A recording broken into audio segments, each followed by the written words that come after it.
It's never good news when it comes to the Amazon forest. Horrifying images of woods on fire, unlawful logging, and the effects of climate change have dominated the place for years now. However, there's still a lot that we don't know about it. In this video, we're going to uncover some truths about the world's biggest tropical rainforest. First up, some peculiar developments. A recent study published in Science Advances reveals some weird, perplexing biological patterns developing in the Amazon's wettest sections, implying that the rainforest may be a lot different than we realized. Researchers have investigated the link between rising air dryness and gross primary production in the Amazon. For those of you who might not know, the total quantity of carbon that forest plants fix or uptake during photosynthesis is referred to as its gross primary production. The researchers gathered observational data spanning over 9 years and fed it into a machine learning network. This helped them in analyzing and comparing their findings to current models and simulations of how dry air affects the Amazon's ability to operate as a carbon sink. The Amazon is home to trees with extensive root systems, and according to scientists, the model reveals that photosynthesis can be impacted by the lack of water as a result of increasingly dry air or soil. That's where those machine learning networks come into play. Their findings reached an unexpected conclusion that scientists weren't expecting. The simulation models were incorrect. What scientists found is that as the vapor pressure builds, photosynthesis increases in the wettest areas of the Amazon. This is the part where we can forget everything we learned about photosynthesis in school. The reason for this new phenomenon has to do with the Amazon forest's natural canopy. When the air begins to dry, the forest begins to drop many of its old leaves at the top of the canopy. They are eventually replaced with newer, younger leaves that have a far higher photosynthetic capability than the leaves they're replacing. Classic tale of out with the old, in with the new.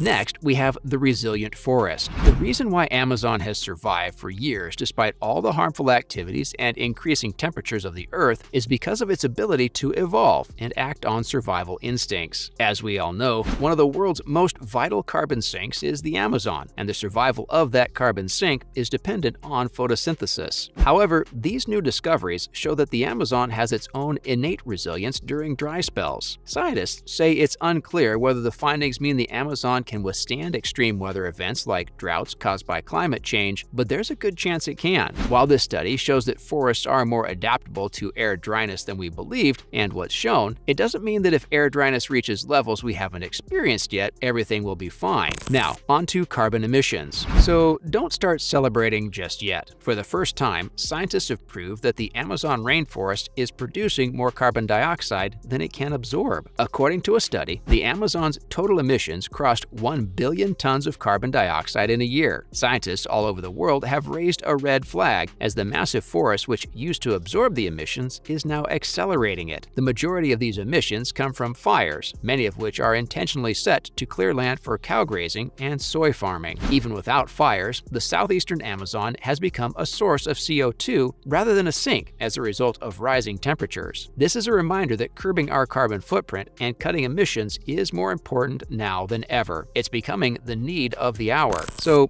where did it all go wrong? Since 1960, growing trees and plants have absorbed almost a quarter of all fossil fuel emissions, with the Amazon playing a key role as the world's largest tropical forest. Scientists say the Amazon's loss of CO2 collection capacity is an awful reminder that reducing fossil fuel emissions is more important than ever. Over the previous decade, tiny planes were used to detect CO2 levels up to 4,500 meters above the jungle, revealing how the Amazon is changing. The discovery that a portion of the Amazon was leaking carbon even without fires is particularly concerning. Scientists believe it's because each year's deforestation and fires make nearby woods more vulnerable the following year. Because trees contribute a large portion of the region's rainfall, fewer trees means more droughts and heat waves, as well as more tree deaths and fires. Brazil's president, Jair Bolsonaro, has come under fire for pushing for more deforestation, which has reached a 12-year high, while fires have reached their highest level since 2007. It's no surprise that leaders are putting their greed above saving the planet. Brazil is one of the world's top suppliers of beef, soy, wood, and palm oil. According to a satellite study published in April, the Brazilian Amazon has emitted approximately 20% more carbon dioxide into the atmosphere than it has absorbed over the last decade. Tropical forests were taking up less CO2 than before, according to research released in 2020 that studied 300,000 trees for over 30 years. The saddest part about all this is that people in positions of power aren't making judgments based on science. They believe that converting more land to agriculture agriculture will increase output, but this is a very temporary gain for them. The negative impacts due to climate crisis and ecological disasters will not only reduce productivity, but also ruin the forest and our planet to a point of no return. And it's already happening. According to research, the soy industry in Brazil loses $3.5 billion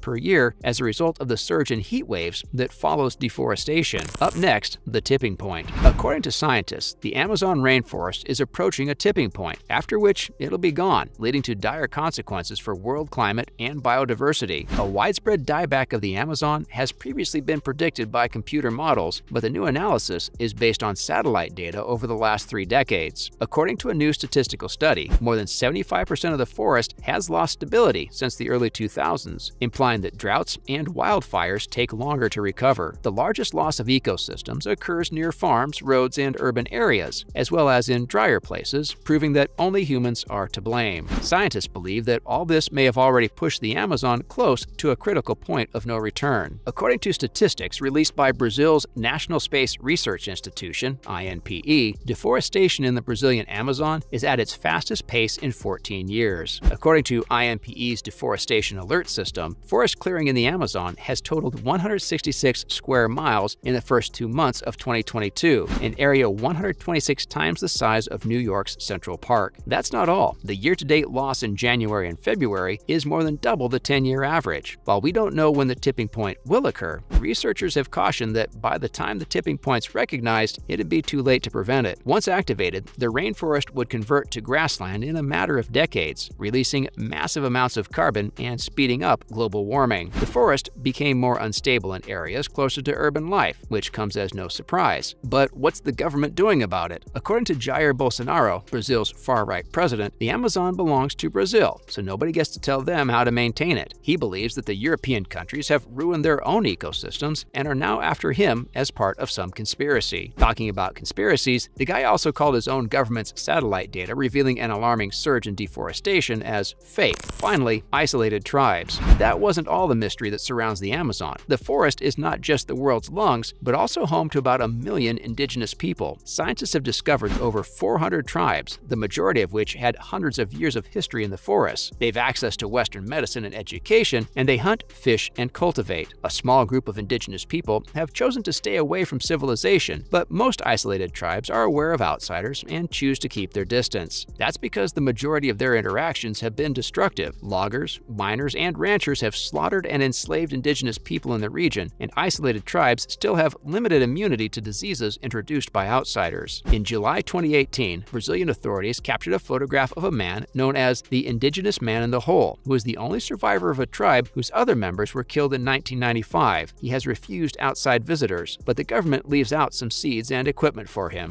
What's worse? In complete disregard for the indigenous people's human rights, Brazil's President Bolsonaro wants to open up indigenous reserves for mining, which was criticized by nations all over the world. His response? A flat mind-your-own-business to world leaders and climate activists. He believes that the indigenous people should no longer live like ancient men without access to science, information, and all that comes with living in a modern society. We don't know about you, but doesn't this sound a little shady? Shouldn't indigenous people get to decide for themselves? And if this was about empowering them, then why is President Bolsonaro taking up their land for mining? Well, that's a wrap for this video. What do you think about the Brazilian government's response to the Amazonian crisis? Are we nearing a point of no return? Let us know in the comments below. Make sure to give this video a thumbs up and subscribe to our channel for more videos like this. See you in the next one.